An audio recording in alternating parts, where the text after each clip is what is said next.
병호가 됐습니다. 예, 불덩어리라고 흔히 말하죠. 병호. 예, 오늘은 그만 찍으려고 그랬더니만 우리 또 화인이가 또 여기까지 찍어야 또 올려서 회원님들한테 또 문을 연다네.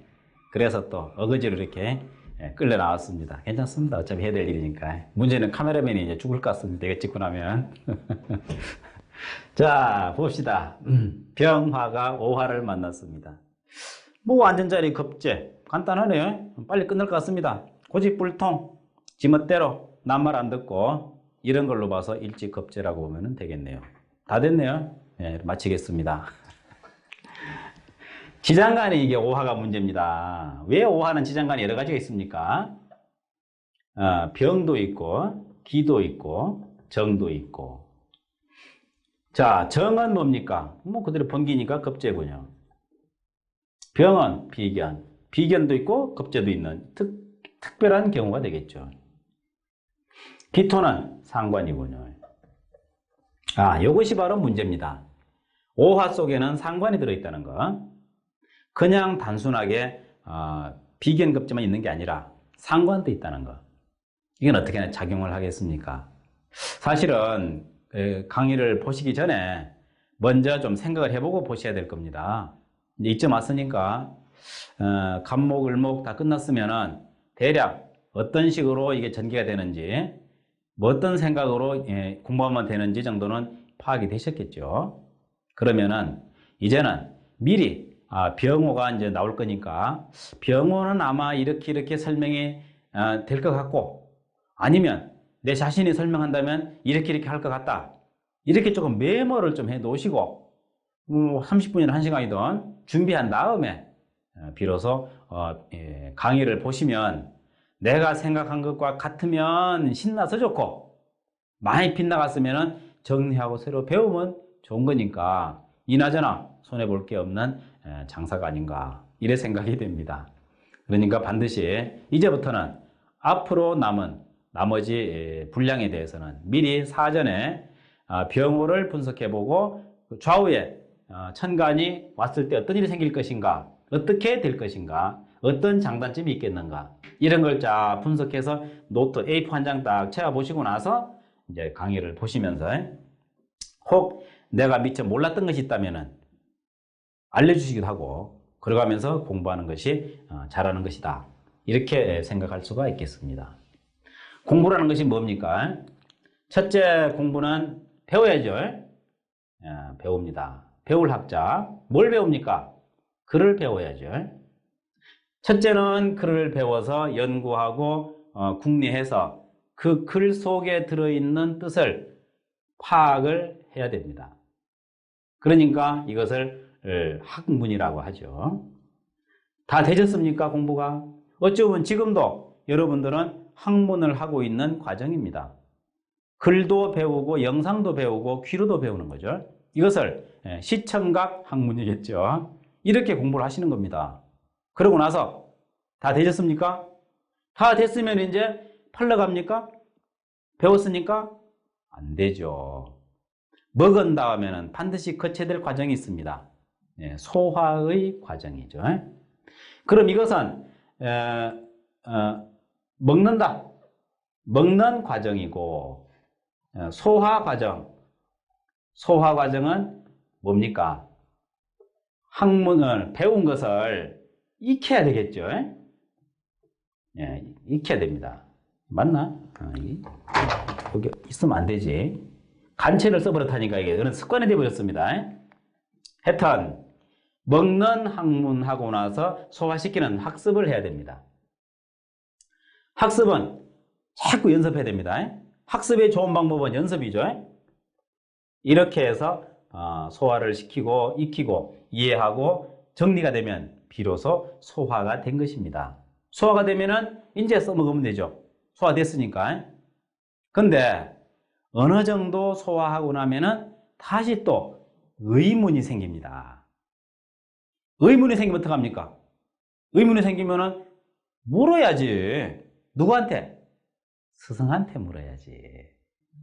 이 과정은 선생이 할 일이고, 이 과정은 스스로 할 일이고, 다음에 배워서 배움을 물을 때에는 스승에게 물어야 됩니다.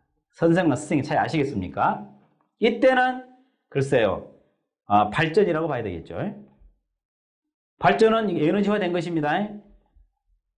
네, 흔히 하는 말로 질문하라고 그러면 알아야 질문하지 그러는데 바로 이 상태가 질문을 할 때가 된 것입니다. 처음에 질문 안 합니다. 이렇게 해서 공부하다가 소화시키고 나면 질문이 나오죠. 이때 묻는 질문은 어린애가 하는 질문이 아니죠. 이미 상당한 수준이 된 다음에 하는 질문인 것입니다. 이거는 아무나 답하면 안 됩니다. 스승이라야 그 답을 할 자격이 있습니다. 비로소 스승이 필요한 때가 되는 거죠. 이때 답을 잘못하면 욕먹습니다. 학문은 욕을 먹지 않지만 학문에는 스승이 욕먹게 되어 있습니다. 잘 가르쳐야 됩니다. 그러니까 여러분들이 저한테 물을 때, 여러분이 그야말로 입문 과정에서 물을 때는 아무 문제 없습니다. 부담 없습니다. 그냥 말해주면 됩니다. 근데 이 과정에서 질문하게 되면 조심스럽습니다. 내가 하는 한마디가 상대방에게는 상당히 영향을 미칠 수 있거든요. 그래서 바로 안내해야죠.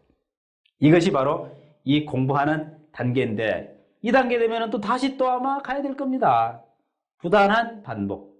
이 과정이 이어지면서 점점 대가가 되는 거죠. 이 세 가지 중 하나로 빠지면 대가는 불가능합니다.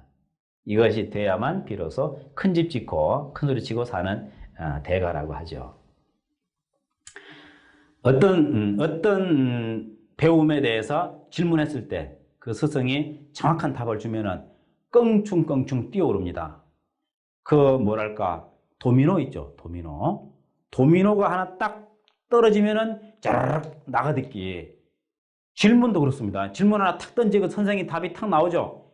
나머지 얽혔던 100,000가지 질문이 싹 풀려버리는 경우도 있습니다.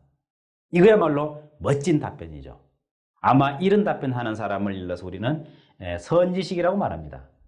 들어보셨습니까? 선지식. 불교에 쓰는 말입니다. 20년, 30년 쌓인 의문 덩어리를 한 방에 풀어줘 버리는 거죠.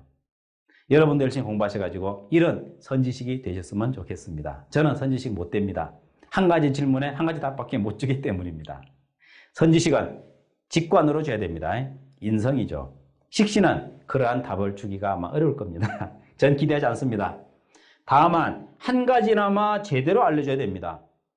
어떤 선생은 질문하면은 그거는 우리 본과하고 상관없는 것이거든. 별도로 수업료 내야 되는 것이거든. 이렇게도 한답니다. 이건 그야말로 선생도 아니죠, 이거는. 선생도 아니고 스승은 더구나 아니고 이런 사람은 글 장사꾼이다. 이렇게 말해도 되겠습니다. 내용에 따라서 가격이 정해져서 그 질문이 나왔음에도 불구하고 질문할 때는 그 학생이 상달할 수 있는 찬스거든요. 이때 한 가르침을 탁 줘야 되는데 그걸 탁 막아버리는 겁니다. 돈 더 가져와 이거죠. 이런 가르침은 곤란하겠습니다. 여러분들은 질문을 어떻게 하시겠습니까? 이메일로 보내시거나 전화를 하시거나 게시판 있군요. 게시판으로 질문하시면 되겠습니다. 네, 힘껏 답을 드리겠는데 다만 어떤 답변은 여기 해당되는 아니기 때문에 못 드린다는 말씀은 내드리지 않겠습니다. 있을 수 없는 일입니다. 그런 경우도 있다고 그럽니다. 이렇게 공부를 하시면 되겠습니다. 병호점 오고 보니까 이 공부하는 성분이 아주 좀 문제가 있네요. 주체만 빵빵해. 이 상관은 공부 안 되거든요. 상관이 공부하는 거 보셨습니까? 상관은 공부하지 않습니다. 그래서 병호일주는 공부하고 인연 없다. 이렇게 말합니다. 오히려 은근히 자기 잘났다고 아마 뻑일 것 같습니다. 상관일주 되시는 분 승질 나시겠네요. 할 수 없습니다. 이 병호가 그냥 경쟁심만 있는 것이 아니라 경쟁심 속에는 이 상관도 들어있다는 겁니다. 그러다 보니까 자칫 아전인수로 자기 잘난 맛에 살아가는 이런 삶도 가능하다. 이렇게 볼 수 있겠네요. 단점이라면 단점이겠습니다. 다시 말하면 병호만 가지고는 뭐라고 할 말이 없습니다. 병호일주, 아이고 성질하면 대단하네. 안 맞습니다. 병호일주, 은근히 잠재된 엄청난 파워가 있는데요. 요 정도 말이 맞을 겁니다. 아마 병호를 만나걸라 그렇게 말씀하십시오. 이게 뭐 쓸모도 없는 성분이잖아. 안 됩니다. 그래 생각 안 합니다. 아, 이거 은연중에 잠재된 능력이 대단한데요. 이렇게 말해야 됩니다. 뭐 잘하는 것도 없습니다 하면서도 속으로 굉장히 좋아할 겁니다. 글쎄, 우선 대화라는 것이 분위기를 좀 부드럽게 만들어 놓고 시작해야지.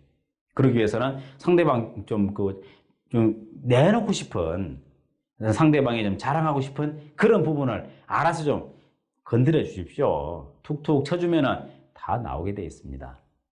병호가 만나지 걸랑은 이렇게 말씀하시면 아마 좋은 효과가 있을 것 같습니다. 그 다음에 사회성은 좌우를 봐야죠. 그래서 일지에 비겁이 있는 사람은 좌우의 변수가 크다. 이렇게 관찰하시면 틀림없겠습니다. 그러면 일지는 볼 게 없어요, 지금. 그러니까 내버려 두고, 상관은 공부도 안 하고 쓸모없습니다. 내버려 두고 좌우를 살피는데, 우선 좌우에 인성이 있다면 이거 안 되겠네요. 예, 그야말로 게을러 터져가지고 밥도 못 챙겨 먹을 것 같습니다. 인성은 그렇습니다. 직관으로 게으르든 꾀로 게으르든 게으른 건 마찬가지입니다. 그러니까 목은 쓸모가 없고 비겁도 쓸모없죠. 이미 일지에 잔뜩 있는데 또 들어왔습니다. 그야말로 자리 낭비입니다. 그 소중한 자리에 왜 저런 글자가 지키고 있습니까? 안타깝네요.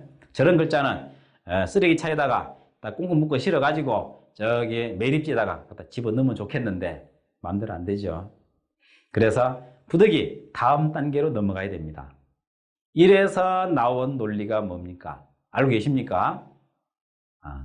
몰라도 괜찮습니다. 바로 말씀드리겠습니다. 비겁 특수현상입니다. 비급 통과 현상이다. 이렇게 이름을 붙였습니다. 만약에 왼쪽입니까? 오른쪽입니까? 이쪽에는 정화, 이쪽에는 병화가 있다. 비급으로 딱 쌓여졌죠? 쓸모가 없어. 그럼 어떡해? 다음 단계를 봐야 돼. 이쪽은 없네요. 이쪽을 C라고 치면은 저는 이쪽밖에 없습니다만은 연간을 봐야 됩니다. 연간에 식신이 있으면은 이거는 궁리하면 되겠구나. 연간에 편제가 있으면은 사업하면 되겠구나. 관리죠, 첫째는. 관리하면 되겠구나. 이런 식으로 관찰을 하게 되는 현상이 비급 통과 현상인데, 통과를 통기라고 해도 됩니다. 예, 기가 통한다 이런 뜻입니다. 이렇게 보고 비급만 이렇게 논합니다. 나머지는 볼 필요 없습니다. 이렇게 놓고 봤을 때 기본적으로 가까이 이 식신이 가까이 있는 것과 이렇게 한 달이 걸쳐서 있는 것과 차이는 어떻겠는가? 아마 차이는 두 글자 차이는 아니고 한 글자 차이는 넘습니다. 그러니까 한 글자 반쯤 차이 날 것이다. 이렇게 추측만 해보고 있을 수 없는 수치니까 추측만 해보겠습니다. 비급 통기 현상, 통과 현상 알아두시고요. 그래서 만약 이쪽에는 뭐 다른 상관 이런 게 있는데 이쪽에 있다, 비견이 있다. 그럼 이쪽은 현상이 생기는 것입니다. 이해하시고 바짝 다른 걸 재수논할 필요 없고, 이와 같이 지지는 마찬가지네요. 지지가 비급이니까 옆에 있는 글자들도 확인이 필요하겠습니다. 이렇게 돼서 오히려 좌우에 비급이 있어버리면 그 다음 단계를 관찰하는 그런 과정이 필요하다는 점도 생각하시면 좋겠네요. 어쨌든 목화는 쓸모가 없다. 병호에게는 별 도움이 안 된다. 심리적으로는 작용은 하는 거는 읽으시면 되겠지만 쓸모는 없다. 다음에 들어올 수 있는 것이 식신이 되겠습니다. 식신 들어오면 쓸모가 좋겠네요. 제일 반갑습니다. 식신 들어오게 되면 이 넘치는 에너지 가지고 남에게 보여주고 싶은 의욕 가지고 연구하고 궁리합니다. 그러면은 뭔가 발명가 가능하죠. 뭘 만들어낼 것 같습니다. 병진하고는 분위기가 확 떨어져 버렸군요. 설명하는 과정에서도. 자, 발명 같은 걸 해서 뭘 만들어냅니다. 이때에는 바로 옆에 제가 있으면 참 좋겠습니다. 뭐 정제도 괜찮겠습니다만은 이렇게 밖으로 나가야 됩니다. 이 흐름이. 여기에 식신 이쪽에 뭐 정제 편제 있으면은 이것도 썩 좋지는 못하다. 이거에 비해서 이렇게 흐름을 타고 가는 것이 가장 좋은 구조다. 그렇게 이해를 하겠습니다. 이렇게 하면 좋죠. 이걸 우리는 흐름이라고 말하죠. 흐름이 있을 때 그 사주는 유장하다 그럽니다. 유연하게 장구하게 흐름을 타고 간다. 이렇게 보죠. 이건 산 공부를 다녀봐도 마찬가지예요. 풍수 공부해도 흐름이 유연하게 돼 있는 것을 좋게 여기는 거군요.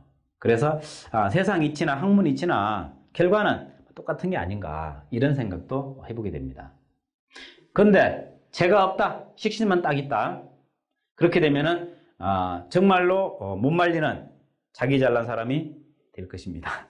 자기가 잘났기 때문에 남의 말은 안 들어. 정말 잘났어요. 또 상관까지 나와 있어요. 대책 없죠. 하여튼 이런 사람은 갈보면 안 돼. 내버려둬야 돼 그냥. 본전 못 찾아요. 그야말로 입이 아주 야물딱질 것이다. 그러니까 이런 사람은 어디로 내보낼까? 어디 입만 살아있는 그런 데로 내보내야 돼. 전도사 같은 데 어때요? 전도사 그걸 보낼까요? 잘할 것 같습니다.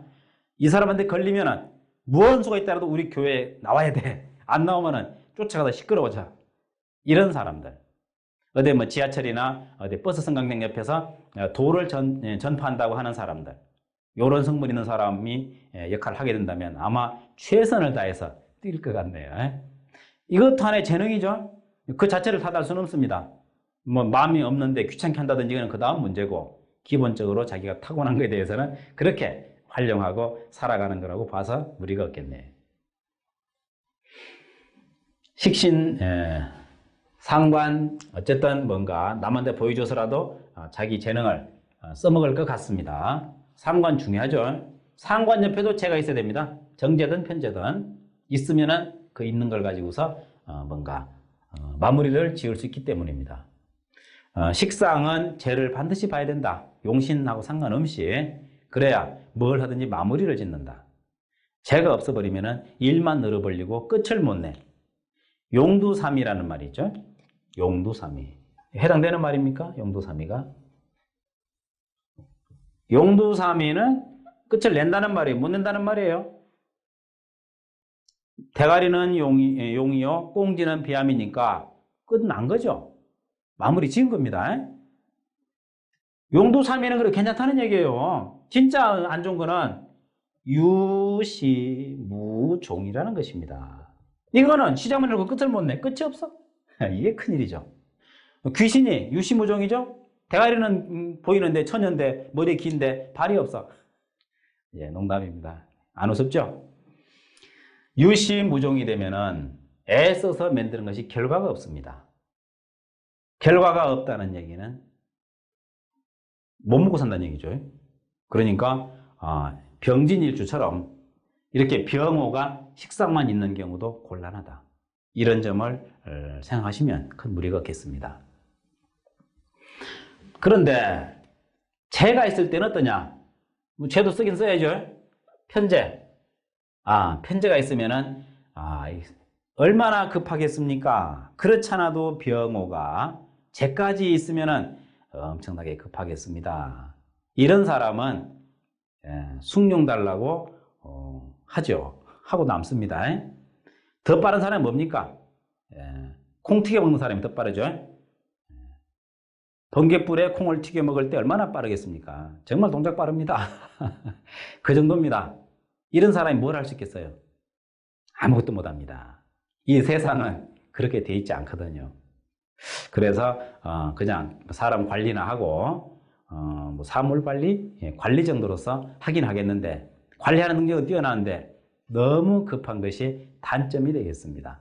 이러한 단점을 잘 극복하지 못한다면 곤란하겠다는 생각 하셔야 되겠습니다. 만약에 재성이 있는데 한쪽에 관살이 있다면 그때는 조금 자중이 되겠네요. 관살이 있으면 아마 직장에서 관리하는 일을 할 것 같습니다. 이것은 복합적으로 대입을 하는 것이 되겠고 시간이 조금 남는 듯 하면은 복합적인까지 한두 개는 건드려 볼 수 있습니다. 적어도 재성만 가지고는 뭔가 어렵다. 합되는 것도 뭐 거의 같은 등급으로 3순위로 보겠습니다. 이때는 합이 되든 안 되든 상관없지만 합이 되면은 조금 더 집착이 강해지겠네. 그러니까 다 나름대로 관리 감독은 할 수 있겠다. 치밀한 관리를 하든 대충 관리를 하든. 다만 관살이 안 보이기 때문에 직장 생활은 어렵겠습니다. 그래서 참 마땅치 않은데 그런 사람이 할 수 있는 거는 일제 암정된 요 상관이라도 의지해 가지고 할 수 있는 게 하나 있어요. 장돌뱅이라고 들어보셨습니까? 장돌뱅이. 이장 저장 돌아다니는 겁니다. 옛날 같으면 소 달구지에다 싣고 요새 같으면은 1톤짜리 포터에다 싣고 댕기는 겁니다. 좋습니다. 그 병어 일족에 권해드립니다. 장돌뱅이 해보십시오. 국밥 먹고 해가면서 오히려 jet밖에 없으니까 가서 늘어 벌려놓는 겁니다. 쫙 벌려놓고 암정된 상관으로 파는 거죠. 근데 상관이 모양이 좀 안 좋네요. 상관이 그거 하려니까. 그렇지만은 뭔가 해야 사는 것이 이 세상 법칙이기 때문에 할 수 없이 하는 것입니다. 그것이 있으면은 하고 없고 만약에 수가 있으면은 편관이든 정관이든 역할은 같습니다. 수가 있으면은 이번에는 직장 생활이 가능하죠. 직장 생활을 통해서 자기 자리를 지킬 수 있습니다. 병호일주가 탄탄한 중심력을 가지고 직장을 지켜줬을 때 직장은 안정이 되겠습니다. 이것도 권할 만하네요.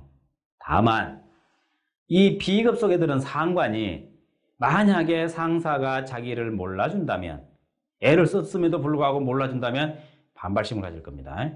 그래서 적성은 아닙니다. 적성은 아니지만 그래도 뭔가 살 수 있는 방법이 관살밖에 없다면 관살로서 적응을 해야죠.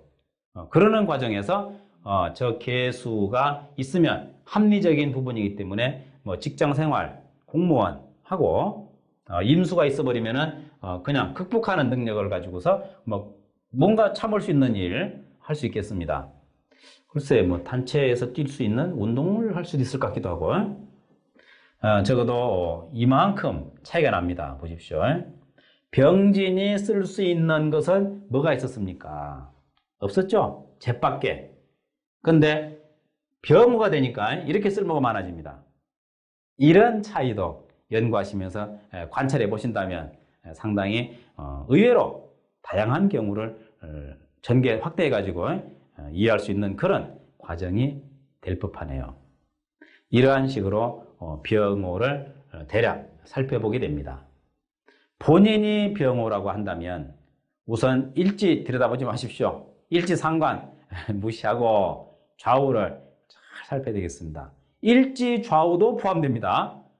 비급 통기가 된다고 그랬으니까 이런 점을 살펴가지고 좌우를 잘 관찰해가지고서 비로소 뭔가 도움이 될 만한, 이건 앞에서 갑인의 경우도 해당이 된다고 보고 을묘도 해당된다고 보면 되겠죠. 그때 말씀은 안 드렸지만 이치는 똑같다고 보시면 되겠습니다. 그래가지고서 이와 같이 병호일주가 쓸 수 있는 성분들이 많으니까 부디 갑을병정은 아니기를 바랍니다. 근데 또 때로는 그럴 수도 있겠죠. 그때는 2차적인 부분, 1차전 외에 어떤 글자가 있냐를 봐가지고 적성을 찾으면 되겠습니다. 찾아가지고 멋지게 한 세상을 살아갈 수 있는 장부격이 아닌가. 병호는 여성이라도 여장부죠. 장부는 남녀 공이 해당되는 말이기도 하니까 이러한 점에서 병호의 장점을 살려서 멋지게 살아갈 수 있는 좋은 조언을 해주시면 될 것 같습니다. 이 정도로 하고 시간이 조금 남았지만은 때로는 일도 끝내는 맛도 또 필요하죠. 마치겠습니다. 고생하셨습니다.